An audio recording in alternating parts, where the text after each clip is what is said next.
জয় হিন্দ বন্ধুরা, আমি সুশোভন আর আপনারা দেখছেন আপনাদের প্রিয় চ্যানেল অদ্ভুত অথচ বাস্তব। আজ আমরা এমন এক সত্যের মুখোমুখি দাঁড়াবো যা তথাকথিত প্রগতিশীল বা লিবারেল মিডিয়া আপনাদের দেখাতে চাইবে না। ম্যাপের দিকে তাকালে অস্ট্রেলিয়াকে মনে হয় পৃথিবীর এক শান্ত কোণ, তাই না? কিন্তু গত রবিবার সেই শান্তির মুখোশটা ছিঁড়ে গেছে। বন্ডি বিচ নামটা অনেকেই শুনেছেন, বিশ্বের অন্যতম সুন্দর সমুদ্র সৈকত।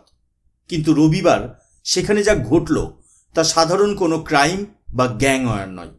এটা একটা ওয়ার্নিং বেল, যেটা শুধু অস্ট্রেলিয়ার জন্য নয়, বেজেছে ভারতের জন্য। সিডনির বালিতে যে রক্ত ঝরেছে তার কানেকশন কিন্তু সিডনি বা মেলবোর্ন থেকে আসছে না, তার শেকড় সেই নোংরা নালা যাকে আমরা আমাদের পড়শি দেশ পাকিস্তান বলে চিনি।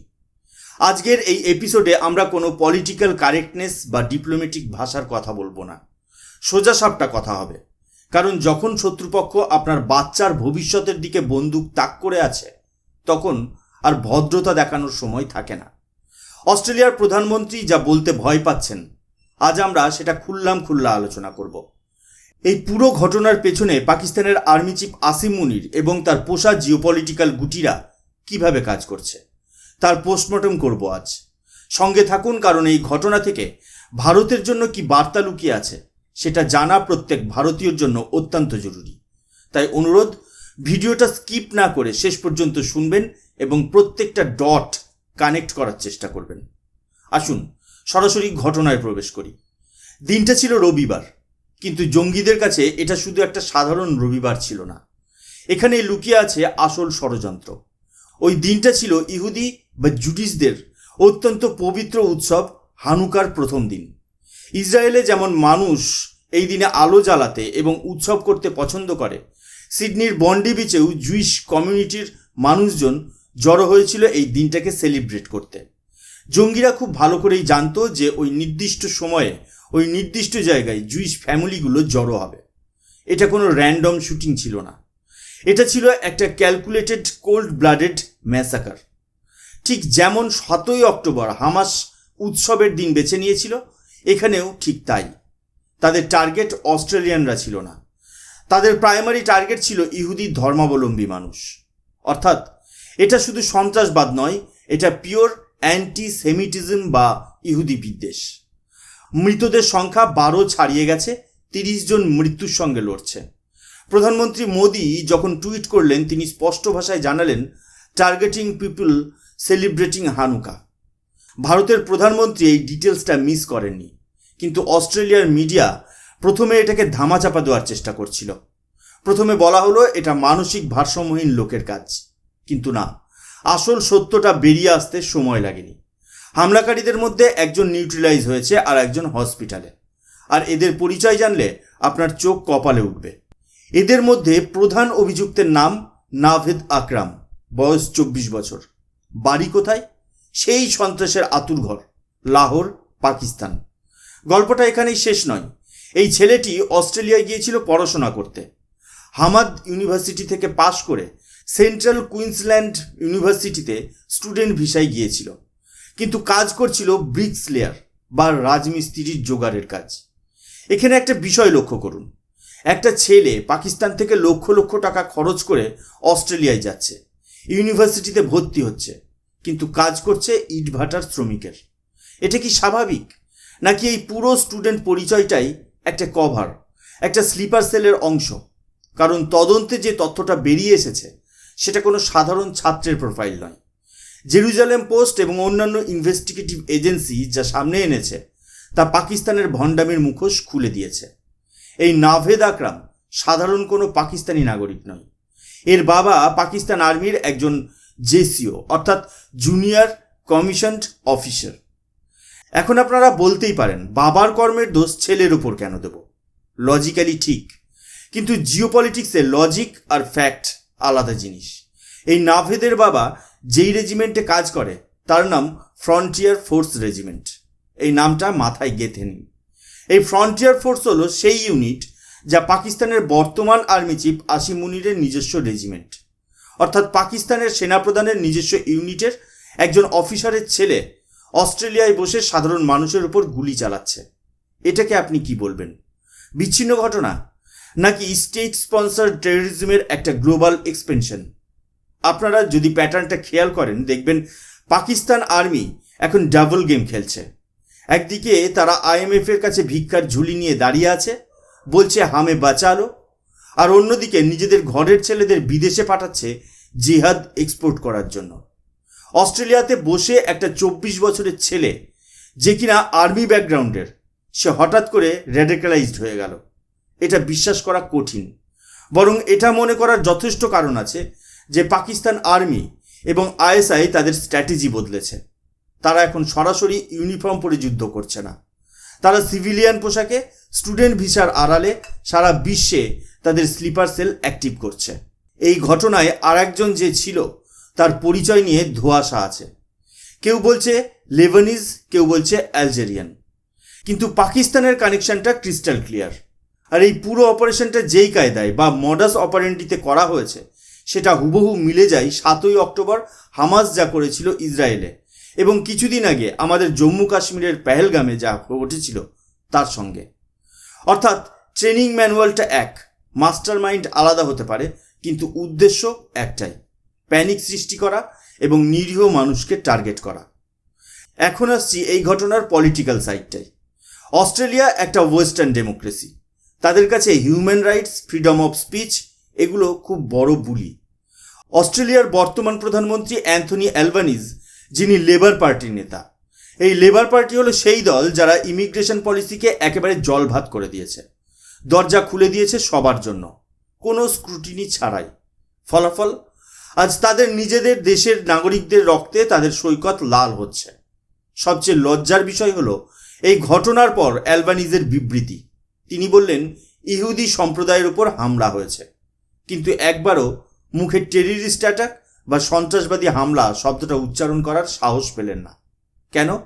কারণ ভোট ব্যাংক। তার দেশের একটা নির্দিষ্ট সম্প্রদায়ের ভোট যদি হাতছাড়া হয়ে যায়, এই তো আমাদের তথাকথিত লিবারেল নেতাদের আসল চেহারা। তারা নিজেদের নাগরিকদের লাশের উপর দাঁড়িয়ে পলিটিক্যাল কারেক্টনেস খোঁজে। অস্ট্রেলিয়ার প্রধানমন্ত্রী এখন কুমিরের কান্না কাঁদছেন, কিন্তু ভেতরের খবরটা জানলে আপনার রক্ত গরম হয়ে যাবে। বিশ্বের সবথেকে দুর্ধর্ষ ইন্টেলিজেন্স এজেন্সি ইসরায়েলের মোসাদ অস্ট্রেলিয়াকে মাল্টিপল টাইমস ওয়ার্নিং দিয়েছিল। মোসাদ স্পষ্টভাবে অস্ট্রেলিয়ার এজেন্সিকে জানিয়েছিল যে আপনাদের দেশে জুইশ কমিউনিটি আন্ডার থ্রেট, বড় কোনো হামলা হতে পারে। কান পাবলিক ব্রডকাস্টার এবং জেরুজালেম পোস্টের রিপোর্ট অনুযায়ী ইসরায়েলি সিকিউরিটি সোর্স বারবার অ্যালার্ট পাঠিয়েছিল, কিন্তু অস্ট্রেলিয়া সরকার কি করেছিল? তারা সেই ফাইলে ধুলো জমতে দিয়েছে। কেন? কারণ মোসাদের কথা শুনে অ্যাকশন নিলে যদি তাদের ভোট ব্যাংক চটে যায়, যদি তথাকথিত প্রগতিশীল সমাজ এটাকে ইসলামোফোবিয়া বলে চিৎকার শুরু করে। আজকে সিডনির রাস্তায় যে রক্ত গড়াগড়ি খাচ্ছে, তার দায় কি শুধু পাকিস্তানি শুটার নাভেদ আকরামের, নাকি সেই দায় অস্ট্রেলিয়ার সরকারেরও, যারা মোসাদের মতো এজেন্সির ওয়ার্নিংকেও ইগনোর করেছে শুধুমাত্র পলিটিক্যাল কারেক্টনেসের জন্য? আজ ইসরায়েলি মিডিয়া এবং জনগণ ক্ষোভে ফুটছে। তারা দেখছে তাদের বন্ধু রাষ্ট্রগুলো কিভাবে নিজেদের পায়ে কুরুল মারছে। তুলনা করুন আমাদের প্রধানমন্ত্রী নরেন্দ্র মোদীর সাথে। ঘটনা ঘটার সাথে সাথে ভারত থেকে কড়া বার্তা গেল, strongly condemn the ঘোস্টলি terrorist attack. Bharat স্পষ্ট ভাষায় বলছে এটা সন্ত্রাসবাদ। ভারত জানে সাপকে সাপ বলতে হয়, কেঁচো নয়। অথচ যাদের দেশে ঘটনাটা ঘটল তারা আমতা আমতা করছে।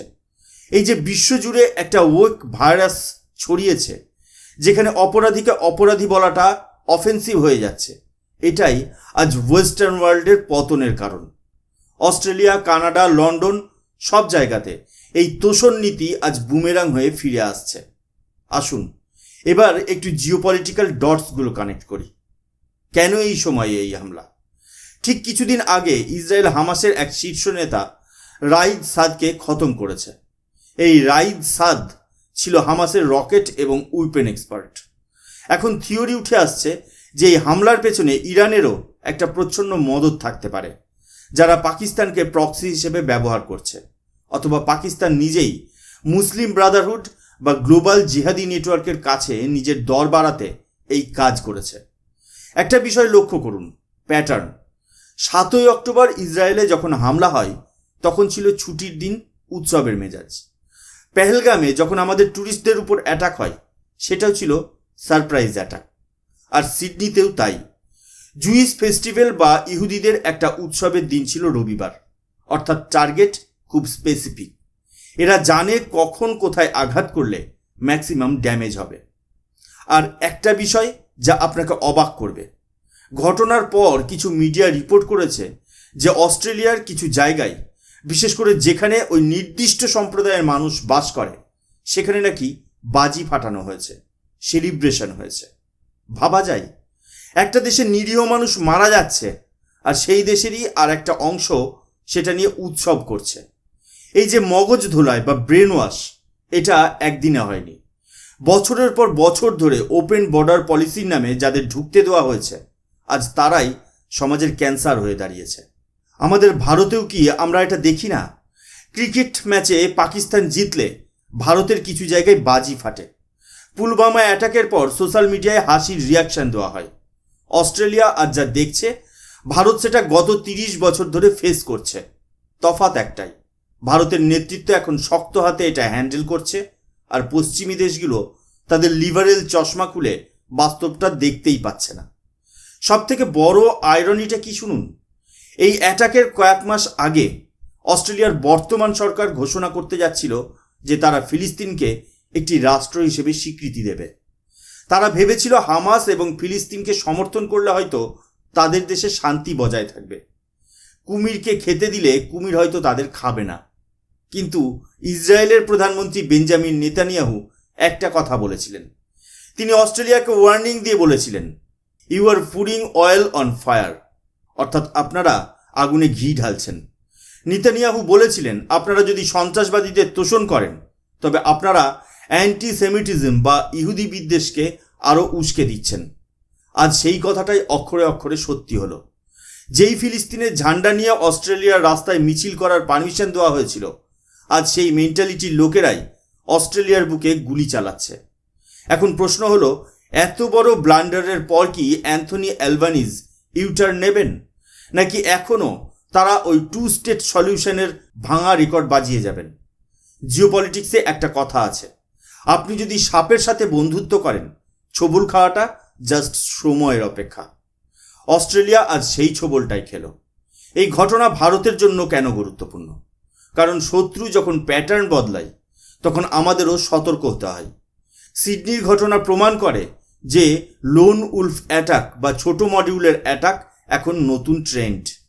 আমাদের ইন্টেলিজেন্স এজেন্সি ইতিমধ্যেই দিল্লি, মুম্বাই এবং বেঙ্গালুরুর মতো মেট্রোপলিটন সিটিগুলোতে হাই অ্যালার্ট জারি করেছে। বিশেষ করে যেখানে ইহুদি কমিউনিটি বা ইসরায়েলি চাবাদ হাউস আছে, সেখানে নিরাপত্তা বাড়ানো হয়েছে। কিন্তু শুধু ইহুদিরা টার্গেট নয়, মনে রাখবেন, এদের দর্শনে যারা এদের মতো নয় তারাই শত্রু। এই যে পাকিস্তান থেকে আসা স্টুডেন্ট বা শ্রমিক পরিচয়ধারী স্লিপার সেলগুলো, এরা কিন্তু আমাদের আশেপাশেই মিশে থাকতে পারে। পশ্চিমবঙ্গ, কেরালা বা কাশ্মীরে এই ধরনের র্যাডিক্যালাইজেশনের বীজ অনেক গভীর পর্যন্ত ছড়িয়ে আছে। সিডনির এই ছেলেটির বাবা ছিল পাকিস্তান আর্মির লোক। আর আমাদের এখানে বর্ডারের ওপার থেকে যারা অবৈধভাবে ঢুকছে, তাদের ব্যাকগ্রাউন্ড আমরা কতটা জানি? তাদের উদ্দেশ্য কি শুধুই কাজ খোঁজা, নাকি সময় মতো অ্যাক্টিভেট হওয়া?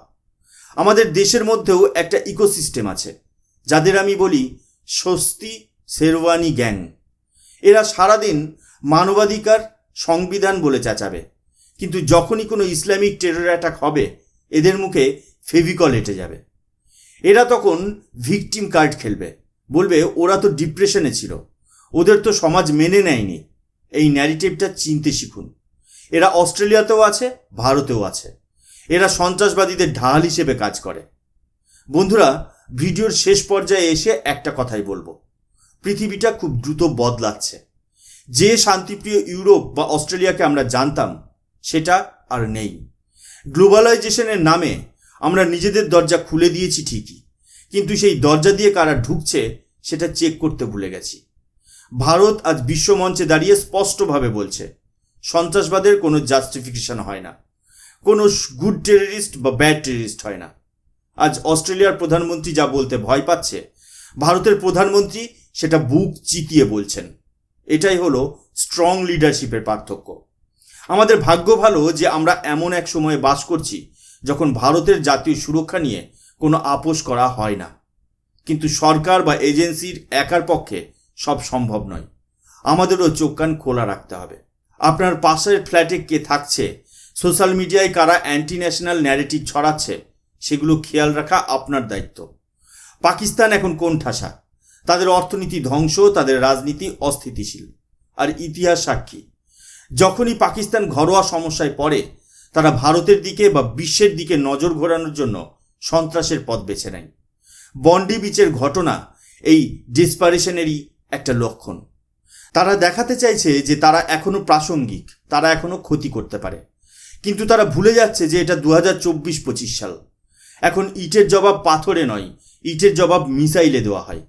আপনারা যারা এই ভিডিওটা দেখছেন তাদের কাছে অনুরোধ, এই সত্যগুলো সবার সামনে তুলে ধরুন। তথাকথিত মেইনস্ট্রিম মিডিয়া অনেক খবর চেপে যায়, কিন্তু সোশ্যাল মিডিয়ার যুগে সত্য আটকানো যায় না। নিজেদের সংস্কৃতি, নিজেদের দেশ এবং নিজেদের সুরক্ষার প্রশ্নে কখনো আপোষ করবেন না।